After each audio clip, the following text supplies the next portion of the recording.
Let's see, we are live. Let me check my sound once more. Oh, we're good. Okay, let's get to it.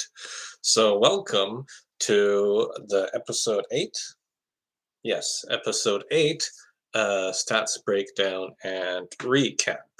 If you're watching this, I presume you've already seen the episode, and we're going to start things a little bit unique this week. So, I've done some digging, and in the episodes, it's briefly mentioned the different things that Emily and Molly have in common that they didn't know about each other until they met, once they started sharing things about each other's personal lives. So, as I said before, I've done some digging, and you'll be surprised what else they have in common. So let's go through this list, and then we'll get into the funny stats about this episode. Okay, so the first thing, if you go by Kevin Bacon's 6 degrees of separation, both Emily and Molly discovered they are 2 degrees away from Quentin Tarantino. And ironically enough, they are 3 degrees away from Kevin Bacon. And they both fell for a scam involving an Algerian princess. However, they did not fall for a scam involving a Nigerian prince. I mean, that's just too obvious.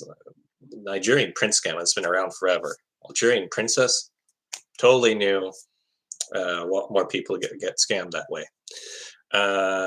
Both of them got really drunk and regretted hooking up with a random guy at a Ja Rule concert when they were both 21 years old.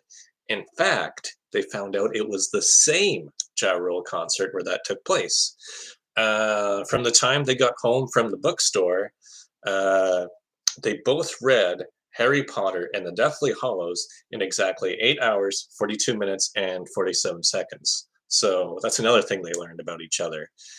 Emily and Molly both cried during the Jurassic Park episode of Futurama, and have both refused to watch that episode since it originally aired on Fox. Their favorite Dairy Queen Blizzard flavor is Score. However, on other days, their other favorite flavor would be chocolate extreme. Depends on their mood. They both have tried marijuana exactly once, and it both happened during their first year of university, and they both had the exact same quote. And apparently, the quote is they both did not particularly care for it and have never tried it since. So that's another fun fact about Emily and Molly. Both of them only sing karaoke if they have had too much to drink. And by pure coincidence, the song that both of them always sing if they stand up at karaoke is Zombie by the Cranberries. And yes, it has happened on more than one occasion, apparently. Another coincidence that Emily found out about each other is they both attended the same Stanley Cup final game in 2007 between the Anaheim Ducks and the Ottawa Senators. And they also looked at their tickets and found out they are seated just 7 rows apart. So that's another funny coincidence for Emily and Molly. Both of them play as Toad in Mario Kart 64.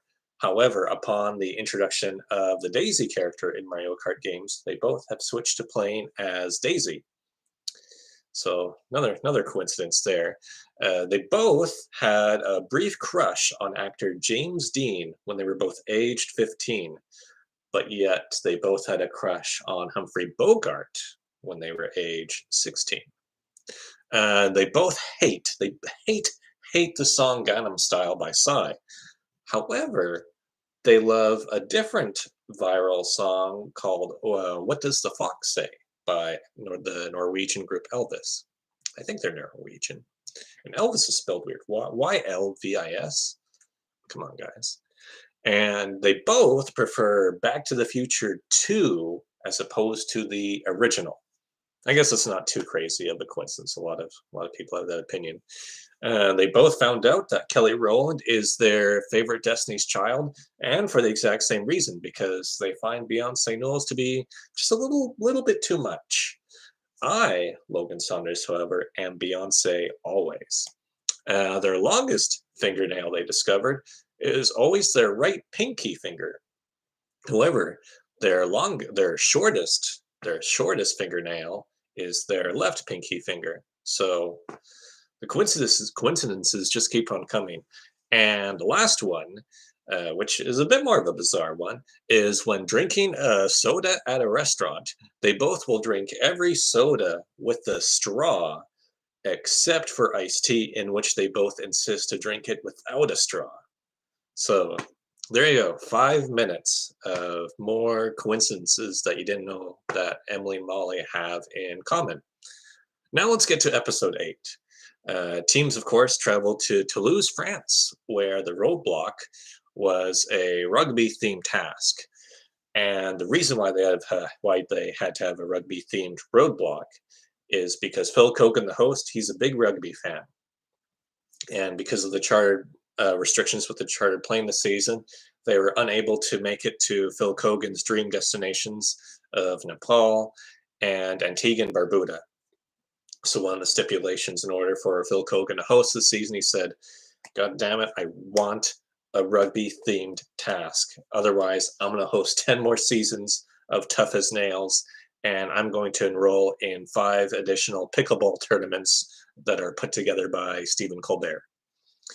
So a rugby task had to happen. Speaking of the rugby task, Marcus, Aubrey, and Molly all repeatedly missed their goal kicks during the rugby roadblock or the punt. I can't remember the exact term. I only played rugby in high school. And the day following this episode's airing, they were invited to try out for the Saskatchewan Roughriders in the CFL. Canadian reference. The detour for this episode was a choice between Say Six in French and Lay Bricks.